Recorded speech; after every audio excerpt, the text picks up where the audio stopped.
You ask Tiger to solve. This deals with linear equations with one unknown. The final result is x equals -4. Let's solve it step by step. Simplify the expression. Expand the parentheses. Group like terms.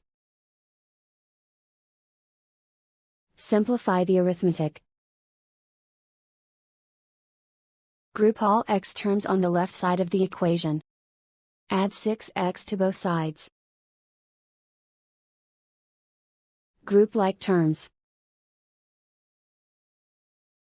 Simplify the arithmetic. Group like terms. Simplify the arithmetic. Group all constants on the right side of the equation. Subtract 7 from both sides. Simplify the arithmetic.